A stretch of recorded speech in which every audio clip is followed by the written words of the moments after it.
Assalamualaikum dear students, welcome to Stars Academy Head Office Georgetown Lahore, and we are going to start our first discussion of our first test named Cell Structure and Function. अच्छा तो बेटा हम लोग ये सबसे पहला question देख रहे होते हैं, और अगर आप पहले क्वेश्चन को नोट करते हो और आप ये देखते हो कि पहले क्वेश्चन के अंदर बेसिकली उसने प्लांट और एनिमल सेल का डिफरेंस पूछा है, और हम ये अक्सर कोशिश कर रहे होते हैं कि आपके साथ जो भी क्वेश्चंस इन डिस्कशन हो वो इस तरह से डिज़ाइन किए जाएं कि आप कोई एक से ज़्यादा क्वेश्चन को सिंगल क्वेश्चन में प्रैक्टिस कर सकें। जैसे एनिमल और प्लांट सेल का जो डिफरेंस है वो बहुत कॉमन है, बहुत ज़्यादा पूछा जाता है और बहुत आसान यूनिट डिफरेंस है, और हम ये कह रहे होते हैं कि अगर आप इस डिफरेंस को अकाउंट करते हो तो ये बात याद रखें कि वो कौन सी चीज़ें हैं जो सिर्फ प्लांट सेल में पाई जाती हैं। जैसे सेल वॉल सिर्फ प्लांट में होगी, वैक्यूल लार्ज साइज़ का परमानेंट सिंगल वैक्यूल प्लांट में पाया जाएगा। इसी तरीके से क्लोरोप्लास्ट ग्लाइऑक्सिसोम सिर्फ और सिर्फ प्लांट सेल के अंदर मौजूद होंगे। यही बात अगर आप एनिमल सेल में करना शुरू करते हो तो वहाँ पर सेंट्रीयूल्स मौजूद होते हैं, और फिर सेंट्रीयूल्स के साथ हम लोग ये बात पढ़ते हैं कि उनके पास मौजूद होते हैं फ्लैजेला या उनके पास लाइसोसोम्स मौजूद होते हैं। तो ये ऐसे फीचर्स हैं जो आपके पास सिर्फ प्लांट सेल एनिमल सेल के यहाँ पाए जाते हैं।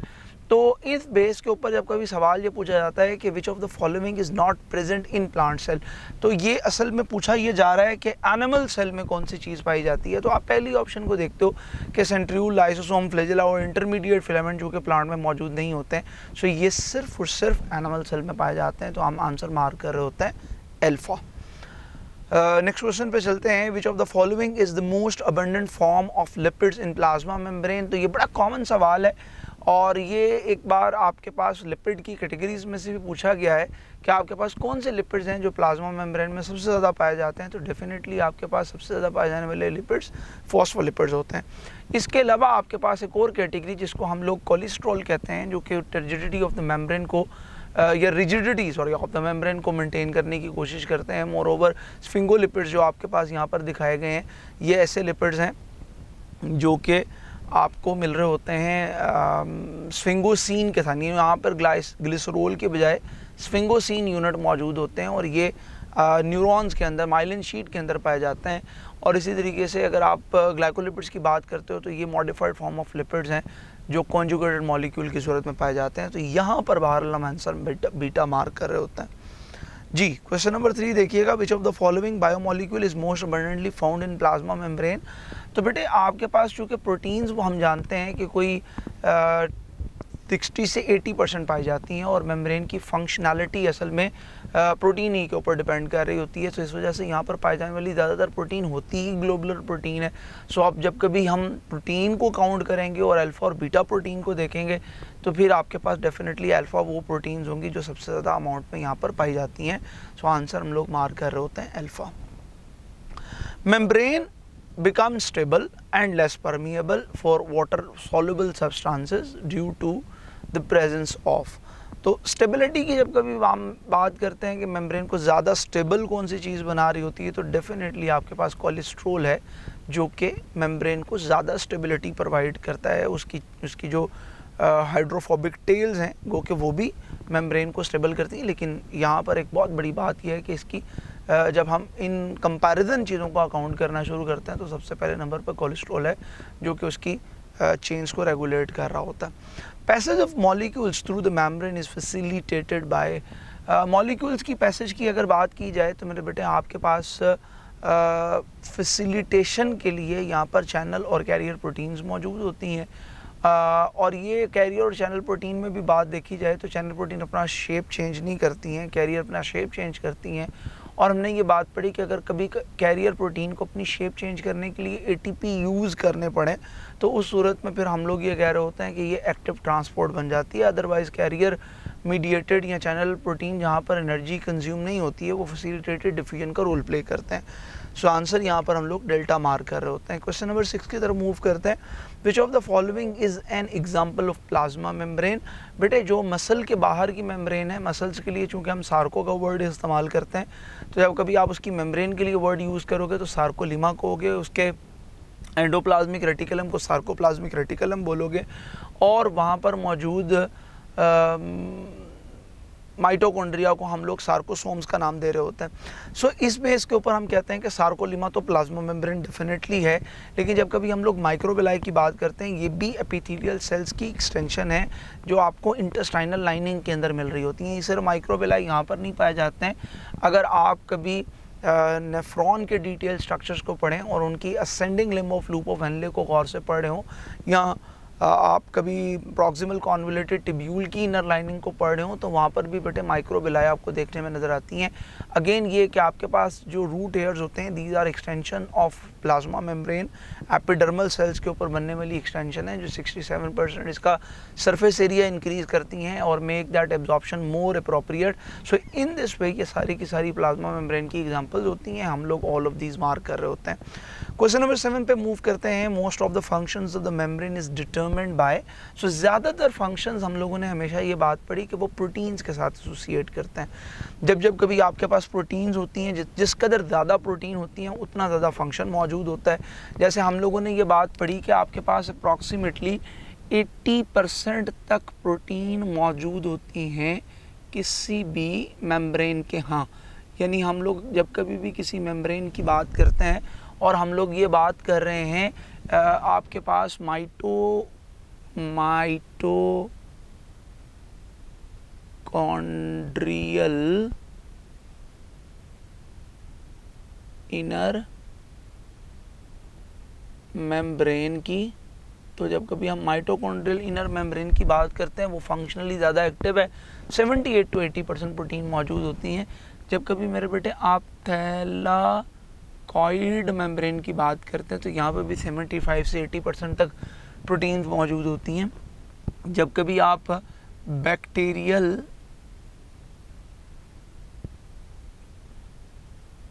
प्लाज्मा मेम्ब्रेन की बात करते हैं, यानी मीसोसोम की बात करते हैं, तो वहाँ पर भी इसी तरीके से प्रोटीन्स मोर इन नंबर एग्जिस्ट करती हैं। सो इन दिस वे हम ये कहते हैं कि प्रोटीन बेसिकली हमने ये भी कभी बात पढ़ी होगी, जब कभी लेक्चर्स पढ़े होंगे, कि प्रोटीन सेल की ग्रेस होती हैं, यानी ये ग्लाइकोप्रोटीन होती हैं, ये आपके पास रिसेप्टर्स का रोल प्ले करती हैं, एंटीजेंस होती हैं, ये चैनल और कैरियर प्रोटीन होती हैं, ये एंजाइम्स के तौर पर रोल प्ले करती हैं, ये एज इलेक्ट्रॉन ट्रांसपोर्ट चेन के तौर पे रोल प्ले करती हैं। तो ये प्रोटीन के बेशुमार रोल है। इस वजह से हम लोग बार बार ये कहते हैं कि आप अगर जब कभी भी सेल की फंक्शनैलिटी के ऊपर बात करेंगे तो आपके पास डेफिनेटली प्रोटीन ही उसका आंसर बन रहा होगा। अच्छा, यहाँ पर हम लोग देख रहे होंगे कि आपके पास which of the following is correctly pair to the respective way of transportation. तो हम लोग यहाँ पर देखेंगे कि आपके पास जो एक्स है वो असल में क्या चीज़ शो कर रहा है कि चीज़ें अपने हायर कंसंट्रेशन से लो कंसंट्रेशन पे मूव कर रही हैं, और ये जो मूवमेंट है ये आपके पास डेफिनेटली डिफ्यूजन है। कुछ चीज़ें ऐसी जिनके लिए डिफ्यूजन 100% मुमकिन है, और तो वो कौन सी चीज़ें हैं जो कि डिफ्यूज़ आसानी से कर सकती हैं, वो आपके पास कार्बन डाइऑक्साइड और ऑक्सीजन है, जो कि सेल के अंदर हमेशा ऑक्सीजन कम रहेगी, इस वजह से सेल के बाहर से अंदर आएगी, और कार्बन डाइऑक्साइड चूँकि सेल में प्रोड्यूस होती रहेगी इसलिए वो सेल से बाहर जाएगी। तो ये आपके पास एक बड़ी सिंपल सी डिफ्यूजन को शो करने वाली डायग्राम है। अच्छा, दूसरे नंबर पर अगर आप देखते हो तो वो आपने वाई के ऊपर जो उसने पिक्चर आपको डिपिक्ट की है वो असल में चैनल मीडिएटेड ट्रांसपोर्टेशन है। इसमें भी चीज़ें अपनी हाई से लो कंसंट्रेशन पे आ रही हैं और फैसिलिटेटेड डिफ्यूजन है।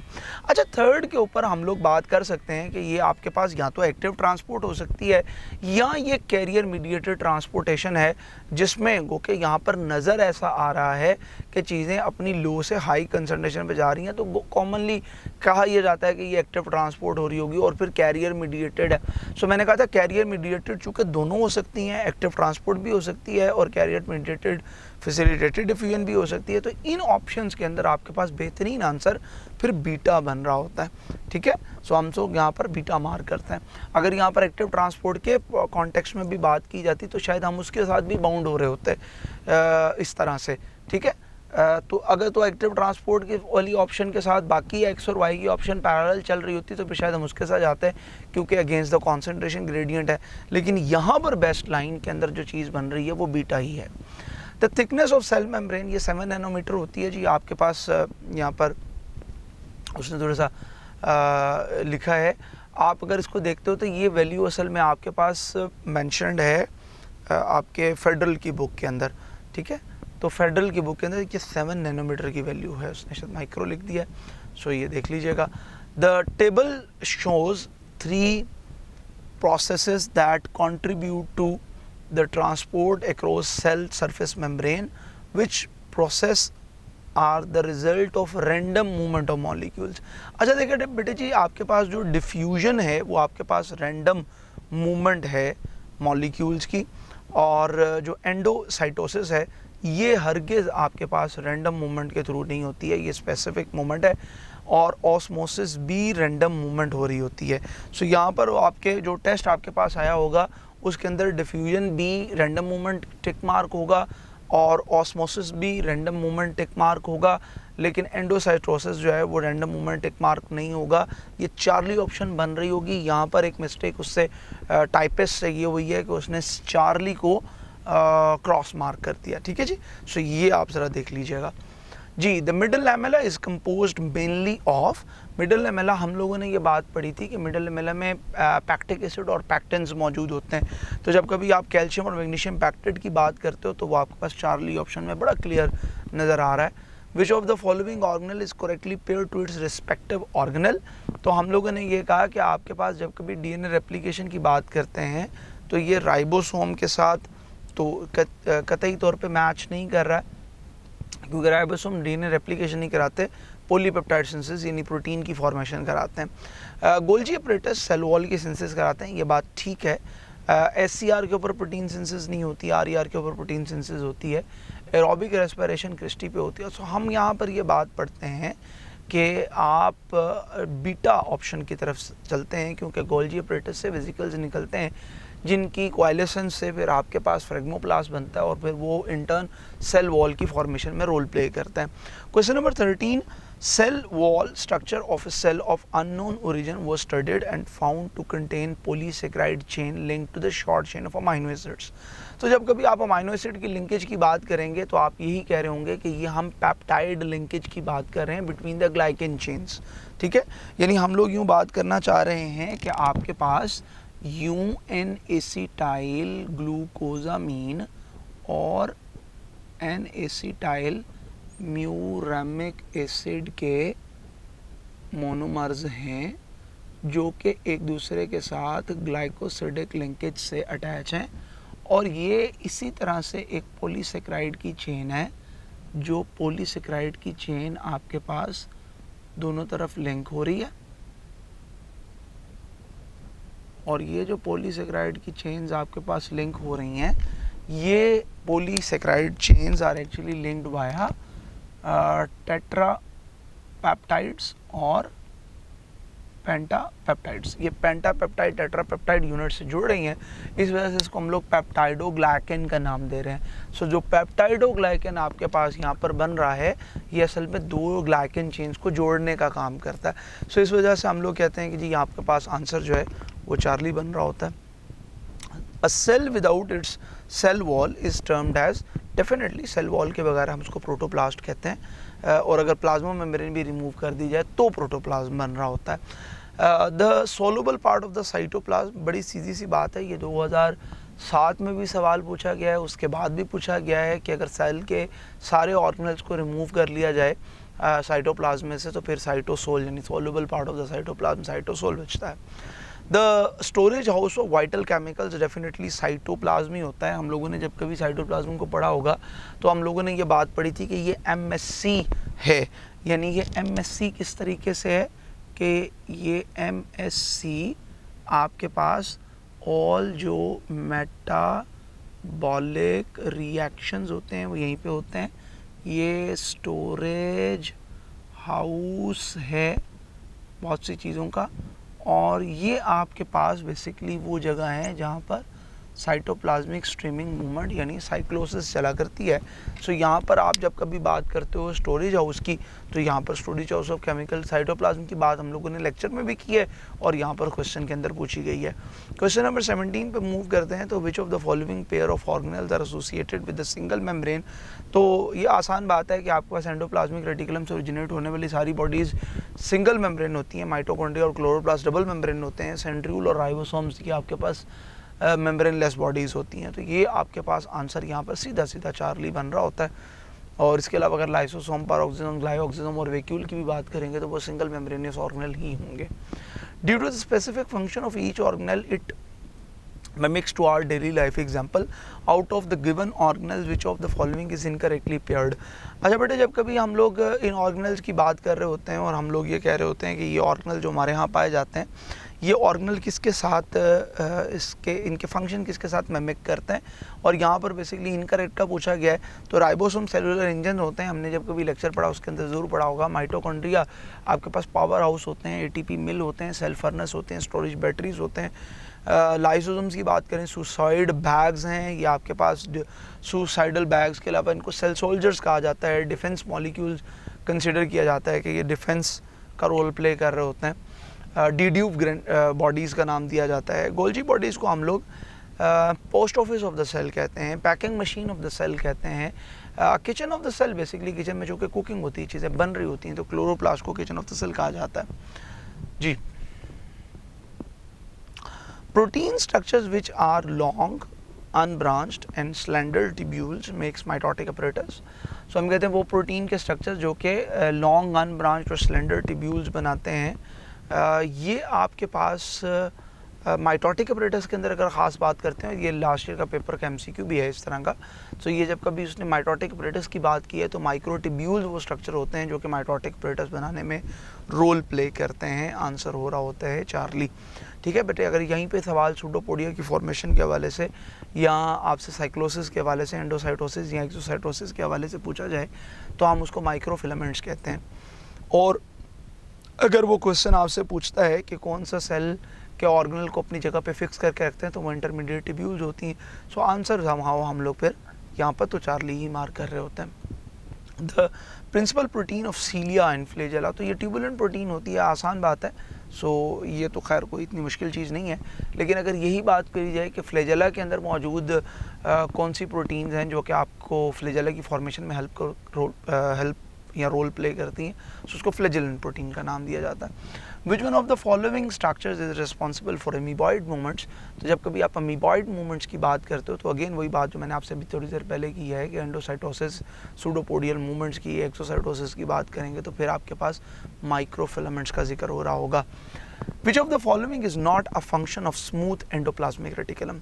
Smooth endoplasmic reticulum हम ये जानते हैं कि ड्रग डिटॉक्सिफिकेशन का काम करते हैं, लिपिड सिंथेसिस का काम करते हैं, नर्व इम्पल्स की कंडक्शन का काम करते हैं, और इंटरसेलुलर ट्रांसपोर्टेशन के अलावा ये समटाइम इंट्रासेलुलर ट्रांसपोर्टेशन के अलावा समटाइम इंटरसेलुलर ट्रांसपोर्टेशन में भी रोल प्ले करते हैं। लेकिन बेटे ये प्रोटीन सिंथेसिस में रोल प्ले नहीं करते क्योंकि यहाँ पे राइबोसोम्स एग्जिस्ट नहीं कर रहे होते, इसलिए हम लोग आंसर मार्क कर रहे होते हैं beta. Ribosomes attach to the rough endoplasmic reticulum may be responsible for the synthesis of, वो राइबोसोम्स जो कि आपके एंडोप्लाज्मिक रेटिकुलम के साथ अटैच हैं वो आपके पास सारी की सारी चीज़ें सिंथेसाइज करेंगे, यानी डेफिनेटली प्रोटीन सिंथेसाइज करेंगे। प्रोटीन के अलावा तो कुछ सिंथेसाइज नहीं करेंगे ना। देखें लाइपेज आपके पास एक प्रोटीन है, तो प्रोटीन एंजाइम है ना बेटे, एंजाइम तो प्रोटीन्स होते हैं, तो ये प्रोटीन एंजाइम को सिंथेसाइज कर रहे होंगे, ये मेरे बेटे एंटीबॉडीज़ को सिंथेसाइज कर रहे होंगे, ये इंसुलिन प्रोटीन को सिंथेसाइज कर रहे होंगे। लेकिन ग्लाइकोजन चूँकि एक आपके पास पॉलीसेकेराइड है, इसकी सिंथेसिस यहाँ पर नहीं हो रही होगी।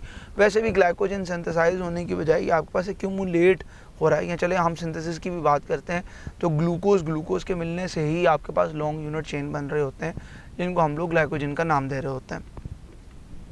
Cisternae is made up of, cisternae basically आपके पास लिपोप्रोटीन्स होते हैं क्योंकि ये प्लाज्मा मेम्ब्रेन ही से किसी दौर में ड्राइव किए गए थे।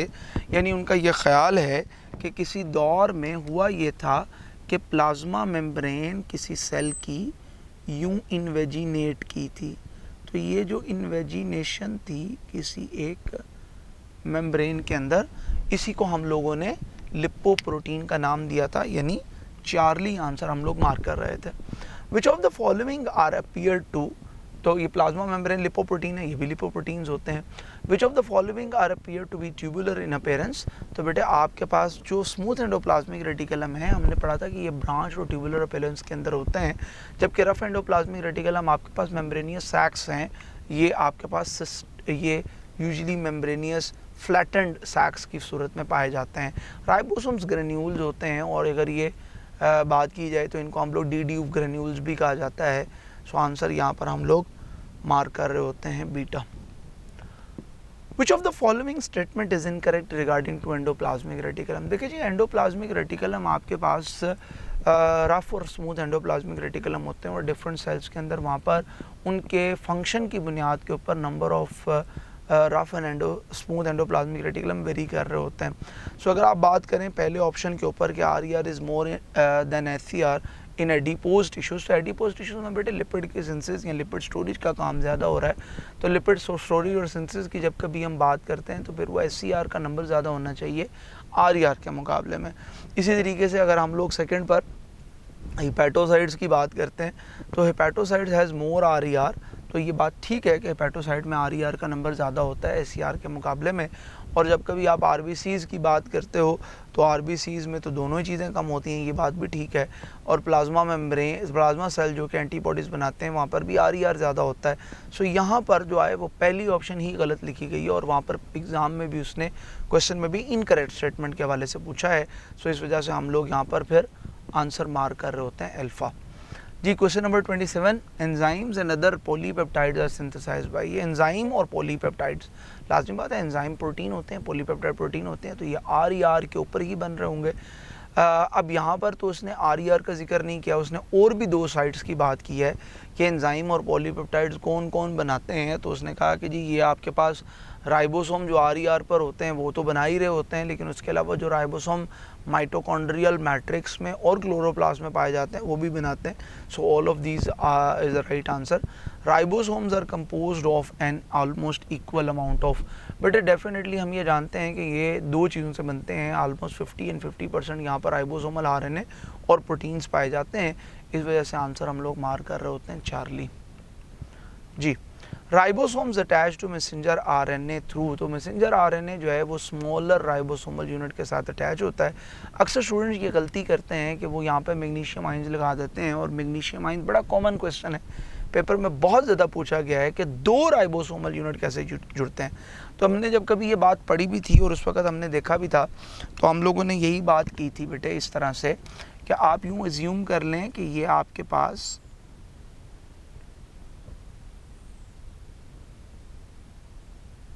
फॉर एग्जांपल एक लार्ज राइबोसोमल यूनिट है और ये आपके पास एक इसके साथ एसोसिएटेड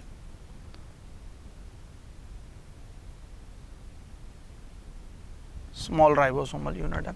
तो ये जो स्मॉल राइबोसोमल यूनिट है, ये स्मॉल राइबोसोमल यूनिट अटैच कर रहा होता है मैसेंजर RNA को, यानी मैसेंजर RNA की जब कभी आप बात करते हैं तो messenger RNA small ribosomal unit के साथ अटैच होता है, जबकि ये स्मॉल और लार्ज एक दूसरे के साथ मैग्नीशियम आयन के साथ अटैच होते हैं। सो ये गलती हम अमूमी तौर पे बच्चे करते हैं। सो इसको ज़रा थोड़ा सा जहन में रखिएगा। और अगर कोई आपसे ये पूछता है कि पॉलीपेप्टाइड बॉन्ड कौन से यूनिट पे बन रहे होते हैं, स्मॉल पे या लार्ज पे, तो आप डेफिनेटली कहते हो कि लार्जर सब यूनिट के ऊपर बनते हैं। सो एनी हाउ जी आप यहाँ पर हम लोग आंसर मार्क कर रहे होते हैं अल्फ़ा। जी क्वेश्चन नंबर 30 पे आते हैं। All of the following regulatory compounds are synthesized by ribosomes in cells. तो आपके पास राइबोसोम से प्रोटीन बनेगी, ग्रोथ हार्मोन प्रोटीन होते हैं। ADH आपके पास नोना पेप्टाइड 9 अमीनो एसिड्स की पॉलीपेप्टाइड चेन्स हैं। हेलिकेज आपके पास P अगेन एक एंजाइम है। तो कॉर्टिसोल्स ये आपके पास बेटे कोलेस्ट्रॉल नेचर के मॉलिक्यूल हैं जो कि अल्कोहल ग्रुप कंटेन करते हैं। सो इस वजह से कॉर्टिसोल तो हरगिज़ आपके पास जो है वो राइबोसोम से नहीं बनता है। आंसर होगा बीटा।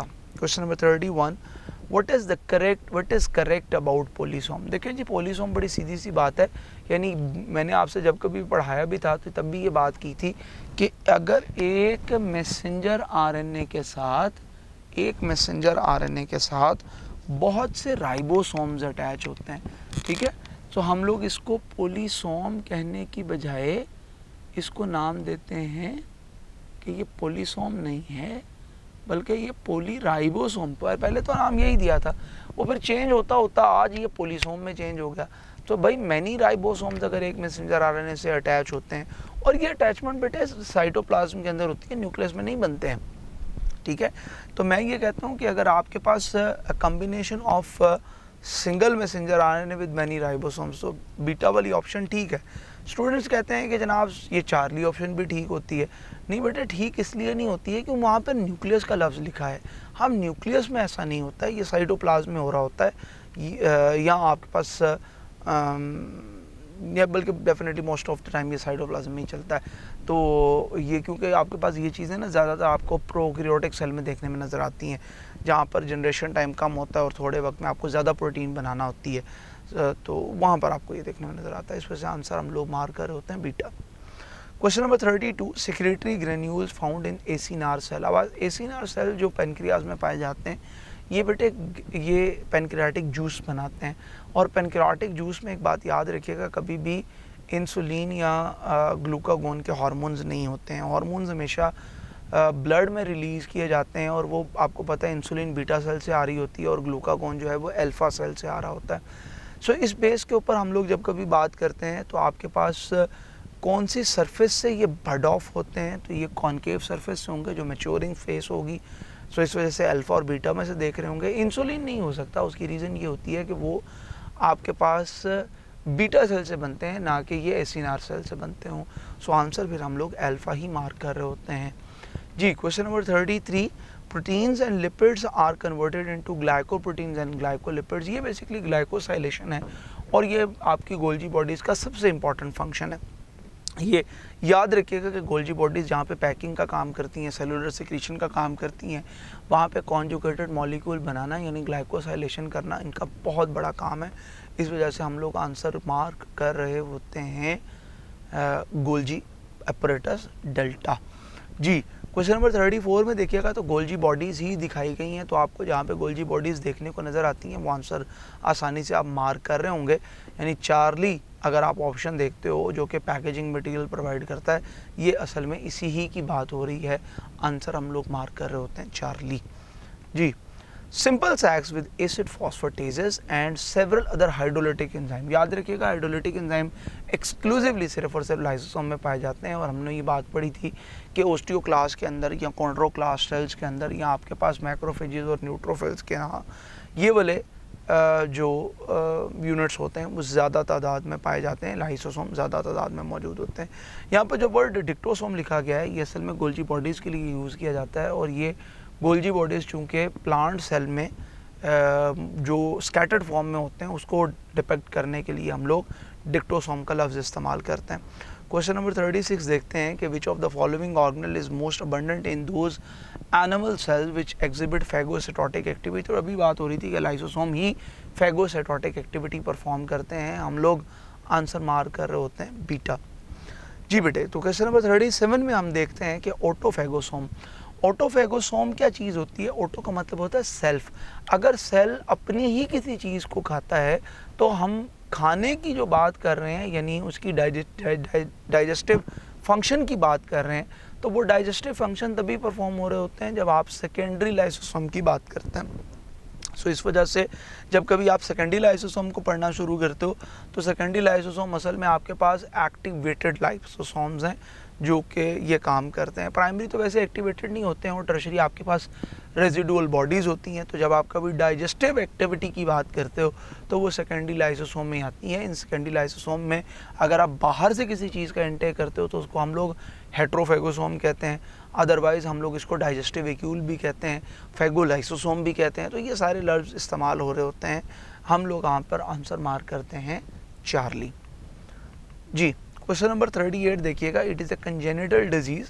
अच्छा, कंजेनिटल डिजीज़ के हवाले से एक और कॉन्सेप्ट आपको क्लियर करता चलूँ कि कंजेनिटल डिजीज़ का मतलब ये होता है कि ऐसी बीमारी जो पैदाइशी तौर पे पाई जाती है, और हर पैदाइशी बीमारी के लिए ये ज़रूरी नहीं है कि वो हेरिडिटरी डिजीज़ भी हो। यानी ये भी मुमकिन है कि आपके पास किसी हार्मोन की इम्बैलेंस की वजह से या उस वक़्त किसी न्यूट्रिशन इम्बैलेंस की वजह से बच्चे के अंदर कोई एबनॉर्मेलिटी इन डेवलपमेंट हो गई हो। हाँ, माँ के अंदर किसी प्रॉब्लम की वजह से, न्यूट्रिशियस प्रॉब्लम की वजह से बच्चे के यहाँ कोई और इश्यूज़ आ गए हों, कभी लेट्स सपोज क्रिटिनिज़म का प्रॉब्लम बच्चे को देखने में नज़र आ जाए, या कभी आपको ये हो कि बच्चे के यहाँ हेक्साडेक्टाइल 6 उंगलियाँ उसके यहाँ बन गई हैं, तो ये हेरिडिटी इशू नहीं है, ये डेवलपमेंटल इशू है। लेकिन चल तो बच्चे की पैदाइश के साथ रहे हैं, सो इनको कंजेनिटल डिजीज़ इन इस टर्म में कह रहे होते हैं। हाँ, हम ये बात पे बिलीव करते हैं कि कंजेनिटल डिजीज़ पैदाइशी है और ये हेरिडिटी भी हो सकती है, लेकिन हर कंजेनिटल डिजीज़ के लिए हो ये ज़रूरी नहीं है कि वो हेरिडिटी भी हो। हाँ, अमूमी तौर पे जो एंजाइम के प्रॉब्लम होते हैं ये मुमकिन तौर पर आपके पास हेरिडिटी हो सकते हैं, क्योंकि ये उसके जीनोम से रेगुलेट हो रहे होते हैं। सो यहाँ पर चूँकि वो बात करता है कि लिवर सेल और मसल सेल में ग्लाइकोजन एक्यूमुलेट होता है, तो ये ग्लाइकोजन का एक्यूमुलेट हो जाना ये असल में ग्लाइकोजिनोसिस टाइप 2 डिजीज़ कहलाती है, जिसमें आपके पास अल्फ़ा ग्लाइकोसाइडेज एंजाइम है जो कि मौजूद नहीं होता है। जी, तो आंसर हम लोग मार कर रहे होते हैं डेल्टा। क्वेश्चन नंबर 39 में देखिएगा कि अगर लिपिड्स ब्रेन सेल में एक्यूमुलेट हो जाते हैं, ये गैंग्लियोसाइड्स की एक्यूमुलेशन है जो कि आपके ब्रेन के फंक्शंस को रिटार्ड करती है, आपको मेंटल रिटार्डेशन और इवन डेथ की तरफ ले जाती है। ये हेक्सोज़ामिनिडेज एंजाइम है जो यहाँ पर डेल्टा में मेंशन किया गया है। सो ये वो एंजाइम है जो आपके यहाँ मौजूद नहीं हो सकता है। ठीक है जी। क्वेश्चन नंबर 40 में देखिएगा, among the following which cellular organelle contain circular DNA and ribosome similar to those found in bacteria. तो उसने कहा कि जी आपके पास को सेलुलर ऑर्गेनेल में से सर्कुलर डीएनए जैसे कि बैक्टीरिया में पाया जाता है वो किसके पास मौजूद है। तो आसान बात है, माइटोकॉन्ड्रिया और क्लोरोप्लास्ट दो ऐसे ऑर्गेनेल हैं जिनके बारे में हम ये ख्याल करते हैं कि वो एंडोसिम्बियोटिक ओरिजिन से आए हैं, इसलिए हम लोग आंसर मार कर रहे होते हैं बीटा। क्वेश्चन नंबर 41 देखिएगा, the finger like infoldings which are formed inner membrane of mitochondria, जिनको हम लोग डेफिनेटली क्रिस्टी का नाम देते हैं। तो यहाँ पर हमें कंफ्यूज अल्फा और चार्ली कर रहा होता है, क्योंकि सिस्टर्नी में हम लोग समटाइम क्रिस्टी को कंफ्यूज कर जाते हैं और फिंगर लाइक में विलाय को कंफ्यूज कर जाते हैं। तो विलाय तो आपके पास बेसिकली एपिथेलियल लाइनिंग के ऊपर बन रहे हैं, सो इस वजह से वो तो हम लोग उसकी तो बात करते नहीं हैं, क्योंकि वो तो आपके पास इससे अबव स्टेटस की बात है। हम लोग तो बात कर रहे हैं इंट्रा सेलुलर ऑर्गेनेल के अंदर की मेम्ब्रेन की, तो वो तो क्रिस्टी है। तो जब आपको क्रिस्टी नज़र आ रहा है तो आप लोग फिर वहाँ पर आंसर मार कर रहे होते हैं चार्ली। अब आप बच्चे ये कहते हैं कि सर अल्फ़ा पर जो ऑक्सीडेशन रिडक्शन रिएक्शन है वो भी तो यहाँ पर चलते हैं। बिल्कुल बेटे चलते हैं। अगर यहाँ पर अल्फ़ा में क्रिस्टी लिखा होता और ऑक्सीडेशन रिडक्शन रिएक्शन लिखा होता तो हम उसको भी मार्क कर रहे होते, उसे भी कंसिडर कर रहे होते। लेकिन चूँकि यहाँ पर ऑक्सीडेटिव फॉस्फोरिलेशन भी चलती है, एटीपी भी बनते हैं इन प्रेजेंस ऑफ ऑक्सीजन, सो इस वजह से हम लोग आंसर चार्ली मार्क करते हैं। क्वेश्चन नंबर 42 देखिएगा, irrelevant reaction to the mitochondria. Mitochondria में ग्लाइकोलाइसिस नहीं होती है, ये साइटोप्लाज्म का फंक्शन है और पेपर में 2 दफ़ा पूछा गया है आपके पास चैप्टर नंबर 11 यानी यूनिट नंबर 3 जो हम लोग बायोएनर्जेटिक्स का पढ़ रहे होंगे उसके लिहाज से। सो आंसर हम लोग मार्क कर रहे होते हैं beta. Example of semi autonomous organelle, ऐसा ऑर्गेनल जो आपके यहाँ सेमी ऑटोनमस है, यानी ऐसा ऑर्गेनल जो कुछ फंक्शन तो खुद कंट्रोल कर सकता है और कुछ के लिए वो सेल पर डिपेंडेंट है, और उनको माइटोकॉन्ड्रिया और क्लोरोप्लास्ट कहा जाता है, इसलिए डेल्टा हम आंसर मार्क कर रहे होते हैं।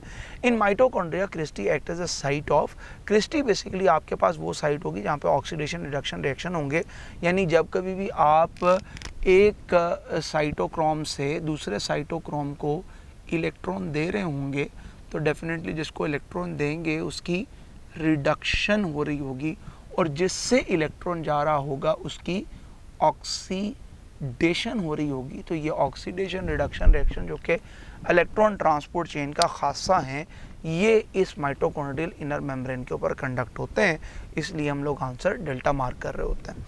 Which of the following cellular part is correctly described.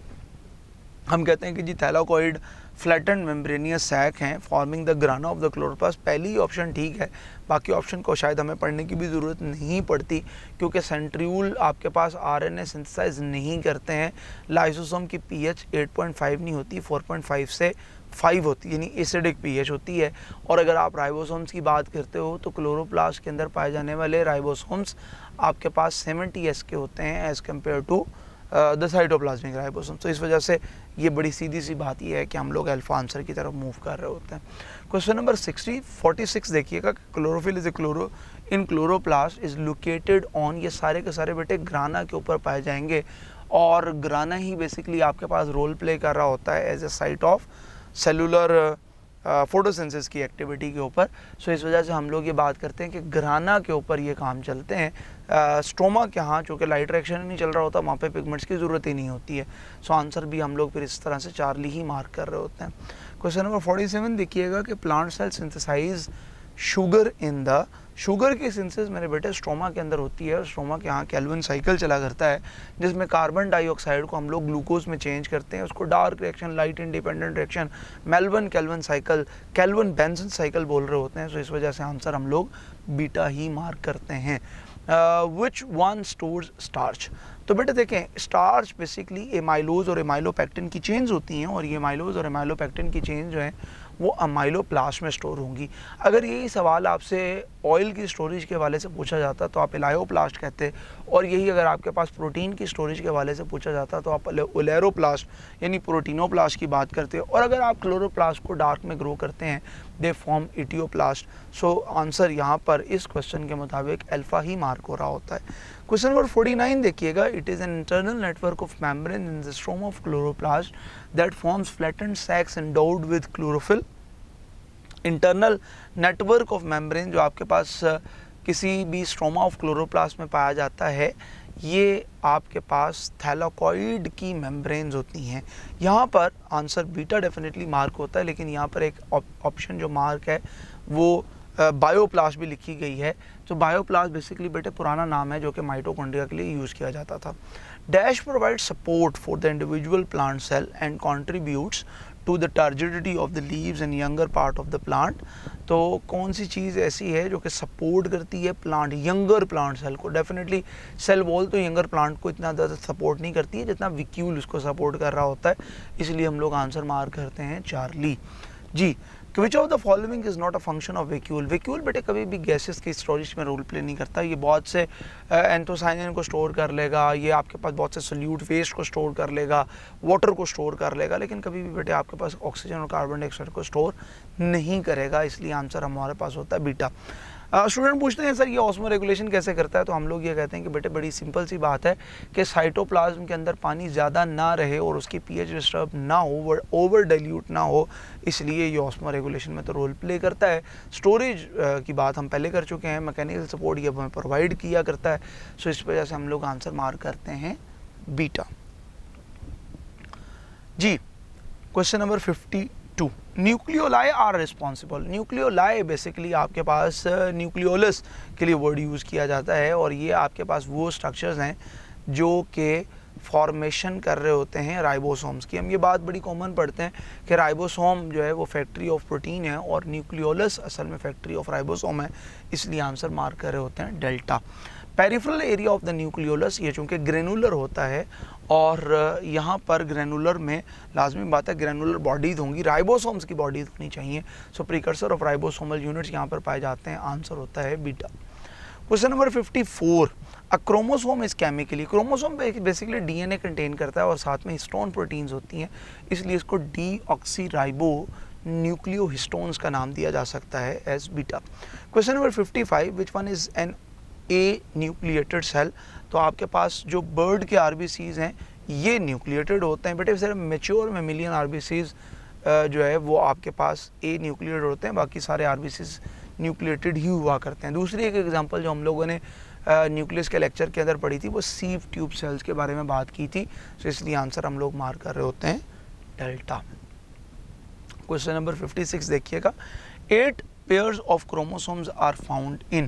बेटे 8 पेयर्स की बात हुई है, बच्चे यहाँ पर कंफ्यूज होते हुए अक्सर ड्रोसोफिला को मार्क कर देते हैं, लेकिन 8 पेयर्स की बात हुई है, यानी 16 क्रोमोसोम्स अनियन ही में पाए जाते हैं, इसलिए हम चार्ली मार्क करते हैं। पिजन में 80 होते हैं, मेज़ के अंदर 20 क्रोमोसोम्स मौजूद होते हैं और ड्रोसोफिला में 8 होते हैं। पिजन में भी 80 होते हैं, शुगर केन में भी 80 होते हैं, सो हम लोग यहाँ पर आंसर मार्क कर रहे होते हैं 12 8 पेयर्स यानी 16 क्रोमोसोम अनियन में पाए जाते हैं।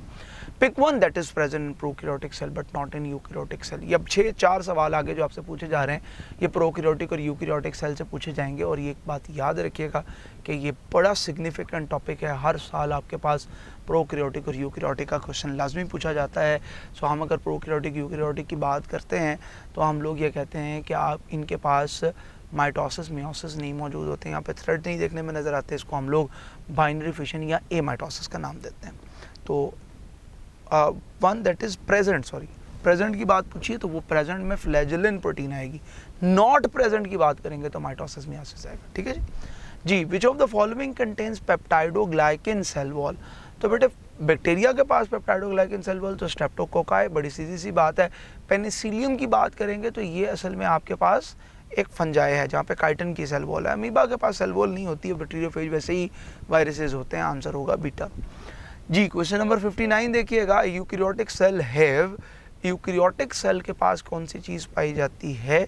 यूकैरियोटिक सेल के पास न्यूक्लियर मेम्ब्रेन हुआ करती है, माइटोकॉन्ड्रिया भी होता है, राइबोसोम्स भी होते हैं, लेकिन मीसोसोम्स नहीं होते हैं, इसलिए हम लोग आंसर मार कर रहे होते हैं डेल्टा।